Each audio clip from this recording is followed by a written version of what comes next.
Hello everyone, সবাইকে আমন্ত্রণ জানাচ্ছি এসকিউএল সার্ভার ফর বিগিনার্স এর আজকের ভিডিওতে। তো আজকে আমরা দেখব এসকিউএল সার্ভারে কিভাবে ইফ এলস এবং কেস স্টেটমেন্ট ব্যবহার করা হয়।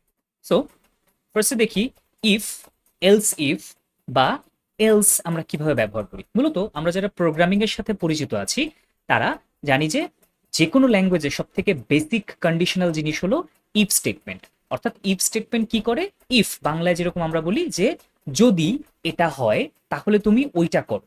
সো ইফ স্টেটমেন্ট আসলে এভাবেই কাজ করে। অর্থাৎ আমরা ইফ দিয়ে কোনো একটা কন্ডিশন দিয়ে দেই বা কন্ডিশন চেক করি এবং কন্ডিশন চেক করে আমরা পরবর্তী কাজের দিকে আগাই। সো আমরা যদি এখানে একটু দেখি স্লাইডে, সো বলছে যে কন্ডিশন চেক করে, অর্থাৎ ইফ, এলস এরা প্রত্যেকেই আসলে কন্ডিশন চেক করে। আসলে এলস চেক করে না, বাট এই ইফ ইফ এরা আসলে কন্ডিশন চেকের মাধ্যমে কোনো একটা স্টেটমেন্টকে এক্সিকিউট করে বা তাকে আমরা বলতে পারি সে কি করবে। সো সেকেন্ড পয়েন্টে বলছে যে সিলেক্ট স্টেটমেন্ট বা ওয়্যার ক্লজে ব্যবহার করা যায় না। সো এই পয়েন্টটা আমি কেন বলছি এটা আমরা একটু পরেই দেখব। তো পরবর্তীতে আমরা একটু বেসিক সিনট্যাক্সটা দেখি, সেটা হচ্ছে যে ইফ আমরা ফার্স্টে ইফ এই কিওয়ার্ডটা ব্যবহার করি এবং তার পরবর্তীতে আমরা একটা কন্ডিশন দিই। আমরা যে কন্ডিশনটা চেক করতে চাই, কোনো একটা ভেরিয়েবলের ভ্যালু চেক করতে চাই, কোনোটা ছোট বড় কিনা কম্পেয়ার করতে চাই, এই কন্ডিশনটা আমরা এখানে লিখি। তারপর আমরা বিগিন এবং এন্ড এই দুটো কিওয়ার্ড ব্যবহার করি। অর্থাৎ আমরা হচ্ছে স্কোপটাকে, ইফের যে স্কোপটা সেটা শুরু করলাম বিগিন দিয়ে এবং এন্ড দিয়ে স্কোপটা শেষ করি। সো এই বিগিন এবং এন্ডের মাঝখানে আমরা মাল্টিপল স্টেটমেন্ট লিখতে পারি, মাল্টিপল কোয়েরি লিখতে পারি। এসকিউএল সার্ভার যেটা করবে সেটা হচ্ছে যে এই ইফের কন্ডিশন যদি ট্রু হয় তাহলে সে এই স্টেটমেন্ট, অর্থাৎ এই যে সাম স্টেটমেন্ট যেখানে লেখা আছে এই স্টেটমেন্টগুলোকে সে এক্সিকিউট করবে। কিন্তু যদি এই প্রথম ইফের কন্ডিশনটা ট্রু না হয় তাহলে সে করবে, তাহলে সে পরে যাবে এলস ইফ। অর্থাৎ যদি কন্ডিশন সত্য হয় তাহলে তো কাজ করো, যদি কন্ডিশন সত্য না হয় তাহলে চেক করো এলস ইফ, আরেকটা কন্ডিশন চেক করব। যদি সেই কন্ডিশনটাও ট্রু না হয় তাহলে আমরা শেষ পর্যন্ত এলস দিয়ে বলতে পারবো যে এলস তুমি এই কাজটা অবশ্যই করবে। অর্থাৎ আমরা অনেকগুলো কন্ডিশন দিব, দিয়ে শেষ পর্যন্ত আমরা যদি দেখি যে কোনো কন্ডিশনই ট্রু হচ্ছে না তখন আমরা এলস দিয়ে একটা ডিফল্ট ভ্যালু দিব, যে অর্থাৎ কোনটা সত্যি না হলে সে আসলে কি কাজ করবে। তো চলুন আমরা আমাদের এসকিউএল সার্ভারে গিয়ে একটু দেখে আসি যে কিভাবে ইফ, এলস ইফ এবং এলস ব্যবহার করা হয়। সো আমরা আমাদের এসকিউএল সার্ভারে চলে এসেছি এবং আমাদের সামনে একটা প্রোডাক্ট টেবিল আছে। সো এই যে টেবিলটা, এই টেবিলের ক্রিয়েট কুইরি এবং এই যে ডেটাটা দেয়া আছে এই ডেটার কুইরিটা আমার ডেসক্রিপশনে দেয়া থাকবে। তো এটাকে আমরা এক্সিকিউট করে দেখছি যে আমার এখানে 10টা ডাটা আছে।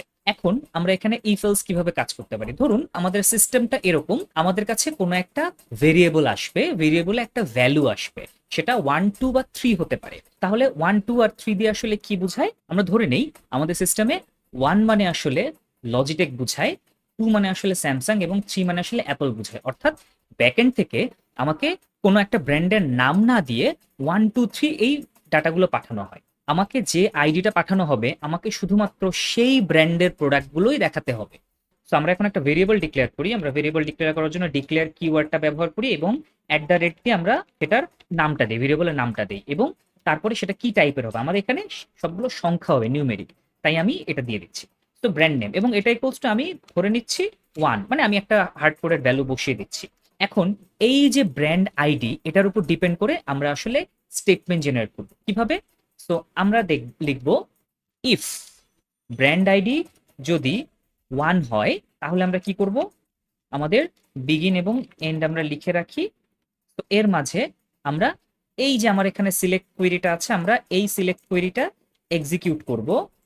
Select all from products where brand name equals to Logitech. তো আলটিমেটলি আমাদের brand name equals to Logitech. এখন 1 এর জন্য আমরা কন্ডিশন লিখলাম। নেক্সট আমাদেরকে দেখতে হবে যে আমরা জানি 2 এর জন্য স্যামসাং এবং 3 এর জন্য অ্যাপল। সো আমরা এই যে ইফ কন্ডিশনটা এটাকেই আমরা আবার কপি করে এখানে বসাই এবং আরেকবার বসাই। সো আমি এটা একটু যদি ছোট করি, তো আমরা পুরোটা একসাথে একটু দেখি। তো এই হচ্ছে আমাদের এখনকার স্টেটমেন্টটা। ইফ ব্র্যান্ড 1 এটা, ইফ ব্র্যান্ড 2, ব্র্যান্ড আইডি 2, তাহলে এটা লজিটেকের জায়গায় হবে হচ্ছে আমরা দেখেছি এখানে স্যামসাং, স্যামসাং এবং ব্র্যান্ড আইডি 3 মানে হচ্ছে অ্যাপল। এবং আমরা সবশেষে ধরে নিই যে ব্র্যান্ড আইডি 1 2 3 না এসে যদি 0 আসে তাহলে আমরা ধরে নেব আমাকে অল দেখাতে হবে। তাহলে আমরা কি করব, 1 2 3 যদি না আসে আমরা এখানে লিখব এলস অনলি সিলেক্ট অল, অর্থাৎ ডিফল্ট, তাহলে আমাকে 1 2 3 না হলে ডিফল্ট আর যাই ভ্যালু আসুক না কেন আমরা অল প্রোডাক্ট দেখাবো। ঠিক আছে, আমরা কোনো ব্র্যান্ডের উপর ফিল্টারিং করব না। তাহলে ব্যাপারটা কি দাঁড়ালো, ইফ ব্র্যান্ড আইডি যদি 1 হয় তাহলে লজিটেক। এখন ব্র্যান্ড আইডি যদি 1 না হয় তাহলে আমরা কি করব, তাহলে আমরা বলবো তাহলে চেক করো এলস। আবার তুমি একটা ইফ চেক করো, মানে প্রথমে তুমি একটা কন্ডিশন চেক করো, আমরা স্কুল সার্ভারকে বলছি তুমি একটা কন্ডিশন চেক করো, যদি এটা ট্রু না হয় তাহলে তুমি এইটাকে চেক করো, যদি এটা না হয় তাহলে তুমি এইটাকে চেক করো, আর যদি কোনোটাই না হয় তুমি ভাই এইটা করো। সো আমরা যদি এখন এটাকে চালাই আমরা দেখতে পাবো আমাদের শুধুমাত্র লজিটেকের যে প্রোডাক্টগুলো আছে সেগুলো দেখাচ্ছে। কেন? কারণ আমরা এখানে ব্র্যান্ড আইডিটাকে 1 সেট করেছি। সো আমরা যদি এখন 3 সেট করি তাহলে আমার অ্যাপলের সব প্রোডাক্ট দেখানোর কথা। সো আমরা একটু 3 সেট করে দেখি। তো আমরা 3 সেট করে দেখতে পাচ্ছি যে শুধুমাত্র অ্যাপলের প্রোডাক্ট আসছে। একইভাবে আমরা যদি এখানে 2 সেট করে এক্সিকিউট করি আমরা দেখবো যে এখানে শুধুমাত্র, দুঃখিত ভুল জায়গায়, আমরা যদি এখানে আইডি 2 সেট করে দেই তাহলে আমার স্যামসাং এর সব প্রোডাক্ট আসার কথা। হ্যাঁ, আমার স্যামসাং এর সব প্রোডাক্ট আসছে। এর মানে হচ্ছে আমরা কোনো একটা কন্ডিশনের উপর বেস করে কি স্টেটমেন্ট এক্সিকিউট হবে সেটা আমরা দেখালাম। এখানে আমরা মাল্টিপল স্টেটমেন্ট লিখতে পারি। আমরা এখানে চাইলে আরো কয়েকটা সিলেক্ট করে আমরা এখানে লিখতে পারি সিলেক্ট অল ফ্রম সিলেক্ট, শুধুমাত্র সিলেক্ট 1। তো আমরা এটা করতে পারি মাল্টিপল স্টেটমেন্ট, অর্থাৎ আমরা এখন যদি 1 দেই, যেহেতু এই ব্লকটুকু এক্সিকিউট হবে যখন ব্র্যান্ড আইডি 1, তো আমরা যদি এখন 1 দিই আমরা দেখব আমাদেরকে লজিটেকের সব প্রোডাক্ট দেখাচ্ছে এবং নিচে 1 দেখাচ্ছে। এই 1টা কেন? এই যে আমরা একটা এক্সট্রা স্টেটমেন্ট দিয়েছি, অর্থাৎ আমরা এই যে কনটেক্সট বিগিন এবং এন্ড এটার মাঝখানে চাইলে মাল্টিপল স্টেটমেন্ট লিখতে পারবো, এটা প্রতিটার ক্ষেত্রেই সত্য। সো এটা আমরা আপাতত ডিলিট করে দেই। সো এই ছিল আমার ইফ স্টেটমেন্টের ব্যবহার। পরবর্তীতে আমরা চলুন দেখে আসি কেসের বেসিক স্ট্রাকচারটা কেমন। সো কেস স্টেটমেন্ট কি করে? একইভাবে কন্ডিশন চেক করে। তো ব্যাপারটা কি, দুটাই তো আসলে আমরা একটু আগে যখন ইফ এলস দেখেছি সেখানেও আমরা দেখেছি যে এটাও কন্ডিশন চেক করে, আবার কেস স্টেটমেন্টেও কন্ডিশন চেক করে। তো দুটার মধ্যে আসলে ডিফারেন্সটা কোথায়? দুটার মধ্যে মেইন ডিফারেন্স হলো যে দুইটাই চেক করে কিন্তু দুইটার রিটার্ন টাইপ আলাদা। অর্থাৎ ইফ এলসে আমরা কোনো একটা কন্ডিশন চেক করে তার উপর বেস করে মাল্টিপল স্টেটমেন্ট এক্সিকিউট করতে পারি, কিন্তু কেস কি করে?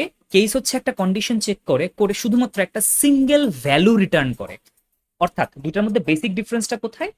কেস কন্ডিশন চেক করে এবং কন্ডিশনের উপর বেস করে একটা সিঙ্গেল ভ্যালু রিটার্ন করে, আর ইফ এলস কন্ডিশনের উপর বেস করে আমাকে যা খুশি তাই করতে দেয়। অর্থাৎ আমরা মাল্টিপল স্টেটমেন্ট এক্সিকিউট করতে পারি। এই হচ্ছে বেসিক ডিফারেন্স।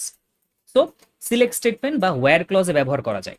শুধুমাত্র সিলেক্ট স্টেটমেন্ট বা ওয়্যার ক্লজ না, অর্ডার বাই স্টেটমেন্টেও ব্যবহার করতে পারি, গ্রুপ বাইও ব্যবহার করতে পারি। সো কিভাবে ব্যবহার করতে পারি আমরা একটু বেসিক সিনট্যাক্সটা দেখি। কেসের বেসিক সিনট্যাক্স হচ্ছে আমরা কেস কিওয়ার্ডটা লিখি, দেন আমরা বলি যে কেস যখন, এটা অনেকটা আমরা প্রোগ্রামিং ল্যাঙ্গুয়েজে সুইচ কেসের সাথে যদি পরিচিত থাকি সুইচ কেসের মতো কাজ করে। কেস কিওয়ার্ড লিখি, এরপরে যখন ওয়েন কন্ডিশন 1 সত্য তখন ভ্যালু এটা রিটার্ন করো, 1 রিটার্ন করো। যখন কন্ডিশন 2 সত্য তখন রিটার্ন ভ্যালু 2, আর যদি কোনোটাই সত্য না হয় তাহলে এলস রিটার্ন ভ্যালু এটা করো, অর্থাৎ ডিফল্ট ভ্যালু রিটার্ন করো। এবং শেষে আমরা কেসটাকে এন্ড দেই। এখন এন্ড দেওয়ার পরে আমরা যদি এটা কোনো একটা সিলেক্ট ক্লজে ব্যবহার করি তাহলে এন্ডের পরে আমরা অ্যাজ কলামের যে হেডিংটা হবে সেই হেডিংটাও দিয়ে দিই। আদারওয়াইজ ও যেটা করবে, সে যে কলামটা জেনারেট করবে সেই কলামের কোনো হেডিং থাকবে না। তো আমরা এবার একটু এসকিউএল সার্ভারে গিয়ে দেখে আসি এটা কিভাবে কাজ করে। সো আমরা এবার একটি নিউ কুইরি উইন্ডোতে চলে এসেছি। এখন আমাদের সেই একই প্রোডাক্ট টেবিল। সো এটা যদি আমরা রান করি আমাদেরকে দেখাচ্ছে product ID, product name, brand, receive date, available stock এবং প্রাইস। এখন আমরা আসলে আরেকটা নতুন কলাম চাই। কলামটা কি? আমরা কোনো একটা কন্ডিশনের উপর বেস করে, একটা রেঞ্জের উপরে বেস করে আমরা বলতে চাই ওই প্রোডাক্টটা কি লো প্রাইস, মিডিয়াম প্রাইস নাকি হাই প্রাইসের প্রোডাক্ট। অর্থাৎ প্রাইস ক্যাটাগরি নামে আমরা একটা নতুন কলাম চাই। এই ক্যাটাগরিগুলো কিসের উপর বেস করে হবে সেটা একটু আমরা দেখি। এই হচ্ছে আমার কন্ডিশনগুলো। এই কন্ডিশনের উপর বেস করে, অর্থাৎ যদি কোনো প্রোডাক্টের প্রাইস 100-র নিচে হয় তো আমরা সেটাকে বলবো লো। যদি কোনোটা 100 থেকে 200-র নিচে পর্যন্ত অর্থাৎ 199 পর্যন্ত হয় তাহলে আমরা বলবো মিডিয়াম, এবং যদি 200 বা 200-র উপরে যায় তাহলে আমরা সেটাকে বলবো হাই। সো এখন এই কন্ডিশনগুলো আমরা আসলে সিলেক্ট স্টেটমেন্টে কিভাবে ইমপ্লিমেন্ট করতে পারি। তো আমরা যেটা করবো সেটা হচ্ছে, যেহেতু আমার একটা নতুন কলাম হবে সুতরাং সিলেক্ট অল, এখানে সবগুলো কলাম আছে। সো আমরা এখন এখানে কমা দেব, দিয়ে এখানে আমাদের কলামটা লিখব। তো আমরা এখানে একটা কেস স্টেটমেন্ট স্টার্ট করব। কেস ওয়েন আমরা এখানে প্রাইস দিব, যখন প্রাইস, আমরা ফার্স্ট কন্ডিশনটা লিখতে চাই যে যখন প্রাইস লেস দেন 100, দেন আমরা আসলে দেখাতে চাই লো, অর্থাৎ যদি প্রাইস 100 থেকে ছোট হয়, এই কন্ডিশনটা ট্রু হয়, তাহলে তুমি এই যে লো এই স্ট্রিংটা আমাকে দেখাও। একইভাবে when price is greater than equals 100, মানে 100 থেকে 199 পর্যন্ত, greater than equals 100 and price less than 200, অর্থাৎ 200 থেকে ছোট কিন্তু 100 বা 100 থেকে বড়, দেন আমরা দেখাতে চাই মিড, অর্থাৎ এই দুটো কন্ডিশন যদি, দুটোর কন্ডিশনের দুইটাই যদি ট্রু হয়, অর্থাৎ অ্যান্ড দিয়ে দেখাচ্ছে, তার মানে দুটোই ট্রু হতে হবে, তাহলে সে মিড দেখাবে। আর যদি এই দুটো এক না হয়, তার মানে অর্থাৎ সেটা যদি 100 থেকে ছোট না হয় বা 100 থেকে 200-র মধ্যে না হয়, তার মানে সেটা ডেফিনেটলি 200 বা 200 থেকে বড়, তাহলে আমরা বলবো এলস ডিরেক্টলি আমাকে হাই দেখাবে, সো হাই, এবং আমরা কেস স্টেটমেন্ট এন্ড করব। এখন আমরা যদি এটাকে চালাই, আমরা একটু চালিয়ে দেখবো এটার আমাকে কি আউটপুট দেয়। মজার ব্যাপার হচ্ছে আমরা খুব সুন্দরভাবে দেখতে পাচ্ছি যে আমাকে সবগুলো কলামের পরে এখানে লো মিড হাই, লো লো লো মিড আমাকে রেঞ্জ দেখাচ্ছে, কিন্তু কোনো কলামের নাম নেই। কেন? কারণ আমরা দেখেছি যে এন্ডের পরে আমরা আসলে ওটাকে আমরা কি নামে চিনবো এটা জানি না, সো আমরা এটাকে বলে দিলাম যে এটার নাম হবে প্রাইস ক্যাটাগরি। সো আমরা যদি এখন রান করি দেখতে পাবো আমাদের সবগুলো কলামের পরে একটা নতুন কলাম এসছে, লো মিড লো মিড লো। সো আলটিমেটলি এভাবে আমরা সিলেক্ট স্টেটমেন্টের ভিতরে কেস ব্যবহার করতে পারি। সো এটা আসলে বেসিক্যালি এক্সাম্পল হবে কেস স্টেটমেন্ট ইন সিলেক্ট বা ইনসাইড সিলেক্ট। ওকে, তো আমরা এখন নেক্সট দেখবো ওয়্যার ক্লজের ভিতরে কিভাবে এটা ব্যবহার করা যায়। তো আমরা আমরা এখন লিখতেছি case statement inside where clause. কিভাবে আমরা ওয়্যার ক্লজের ভিতরে করি, সো এই পার্টটুকু আমার দরকার পড়বে না, আমরা শুধু স্টেটমেন্টটা রাখি। তো এই ছিল আমাদের প্রিভিয়াস স্টেটমেন্টটা। এখন আমরা এখানে ওয়্যার ক্লজ অ্যাড করতে চাই। তো এখন ওয়্যার ক্লজে আমরা আসলে কি করব? ধরুন আমাদের প্রিভিয়াস যে এক্সাম্পলটা ছিল ইফ এলস এর, এখানে এই যে লজিকটা ছিল, সো এইরকম একটা জিনিসই আমাদের আছে, অর্থাৎ আমাকে ব্যাকএন্ড থেকে যে আইডিটা পাঠানো হবে সেই আইডির উপরে আমাকে ওয়্যার ক্লজ ইউজ করতে হবে। তাহলে আমরা এটা এখান থেকে কপি করে নেই। সো আমরা এখানে একটা ভেরিয়েবল ডিক্লেয়ার করলাম যেটার নাম ব্র্যান্ড আইডি, এবং ব্র্যান্ড আইডি যত হবে ব্র্যান্ড আইডির উপর ডিপেন্ড করে আমরা আসলে ওয়্যার ক্লজ জেনারেট করবো। সো আমরা এখানে লিখি ওয়্যার ব্র্যান্ড নেম, যেহেতু ফিল্টারটা ব্র্যান্ড নেমের উপর হবে, where brand name equals to, এখন ইকুয়ালস টু আমার এখানে কি হওয়ার কথা, যে কোনো একটা ব্র্যান্ডের নাম স্ট্রিং আকারে হওয়ার কথা।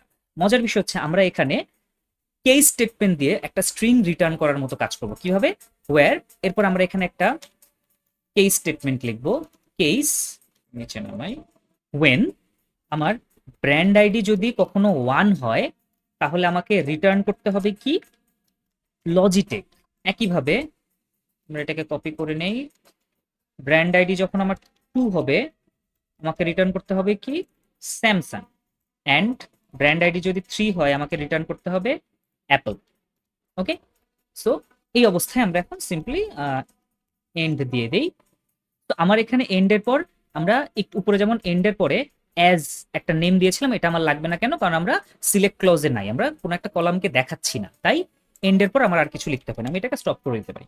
এখন ব্যাপারটা কি হবে, ধরে নিন এই যে ওয়্যার এরপরে ব্র্যান্ড নেম ইকুয়ালস এর পরে ও একটা ব্ল্যাঙ্ক স্পেস, এই ব্ল্যাঙ্ক স্পেসটাতে ও আসলে এক্সপেক্ট করে কোনো একটা স্ট্রিং আসবে। কেস আমাকে কি করে, এই যে কেস স্টেটমেন্ট, এই পুরো কেস স্টেটমেন্টটা আসলে আমাকে অলওয়েজ যে কোনো একটা স্ট্রিং রিটার্ন করে, এই স্ট্রিংটা এখানে বসে যাচ্ছে। সুতরাং আমাদের পুরো ওয়্যার ক্লজটা তখন কমপ্লিট হয়। তাহলে আমরা এখন এটাকে একটু চালাই, আমরা দেখি যে ব্র্যান্ড আইডি 1 আছে, এই 1 থাকা অবস্থায় আমার শুধুমাত্র লজিটেকের প্রোডাক্টগুলো আসার কথা। দেখি, হ্যাঁ আমরা দেখতে পাচ্ছি শুধুমাত্র লজিটেকের প্রোডাক্টগুলোই আসছে। একইভাবে আমরা যদি 2 দেই আমার সব স্যামসাং এর প্রোডাক্ট আসার কথা। ইয়েস, আমরা সব স্যামসাং এর প্রোডাক্ট পাচ্ছি।